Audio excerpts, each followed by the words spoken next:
দর্শক আগায় নির্বাচন ভবনে আছেন আমাদের সহকর্মী হাসান মিসবা। আমরা তার কাছে একটু যেতে চাই আপিল নিষ্পত্তির বিষয়ে জানতে। মিসবা, অপেক্ষমান 6টি আপিলের কখন নাগাদ নিষ্পত্তি হতে পারে? মারফি, সকাল 10টার কিছুটা পরে নির্বাচন কমিশনে আপিল শুনানি শুরু হয়েছে।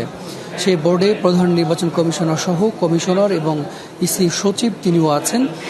পাশাপাশি নির্বাচন কমিশনে যারা কর্মকর্তা আছেন তারা আছেন। মূলত 10টি অঞ্চলে ভাগ করে আপিলের আবেদন যেরকম করে নেওয়া হয়েছিল, একইভাবে এই 10টি অঞ্চল থেকে যেগুলো আপিলের আবেদন পড়েছে, আবেদন পড়বার পরেই মূলত কর্মকর্তারা সেই বিষয়গুলো খতিয়ে দেখেছেন, কাগজপত্র যাচাই করেছেন এবং তারা একটি সামারি তৈরি করেছেন। সেটি মূলত আজকে আপিল বোর্ডে উপস্থাপন হচ্ছে। নির্বাচন কমিশনের যে অঞ্চলের দায়িত্বে যে কর্মকর্তা আছেন তিনি এবং যিনি প্রার্থী আছেন সেই প্রার্থীর আইনজীবীদের মধ্যে একটি শুনানি অনুষ্ঠিত হচ্ছে। সেই শুনানিতে যিনি বা যে প্রার্থী পর্যাপ্ত প্রমাণ কিংবা কাগজপত্র কিংবা যে জটিলতায় তার আবেদনটি বাতিল হয়েছিল, মনোনয়নপত্র বাতিল হয়েছিল, সেটি যদি ঠিকঠাকভাবে তারা উপস্থাপন করতে পেরেছেন, সেক্ষেত্রে সেই বৈধতা অর্থাৎ প্রার্থীতা তারা ফেরত পেয়েছেন।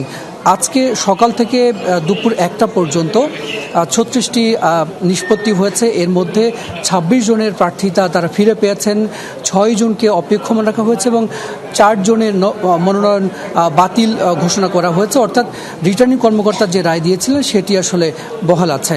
যে 6 জনের মনোনয়ন অপেক্ষমান রাখা হয়েছে তারা কিছুটা সময় চেয়েছেন কিংবা নির্বাচন কমিশন মনে করেছে যে আর একটু সময় দিলে তিনি তার এইটি উপস্থাপন করতে পারবেন। সেক্ষেত্রে এখানেও কিছু প্রমাণ আজকেও নতুন করে কিছু দেওয়া হয়েছে, যার ফলে সেটি পেন্ডিং রাখা হয়েছে। সেটি যাচাই বাছাই করবে নির্বাচন কমিশন।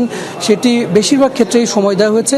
আগামীকাল বিকেল 5টায় তারা তাদের এই অপেক্ষমান যেগুলো আছে সেগুলো ফলাফল ঘোষণা করা হবে।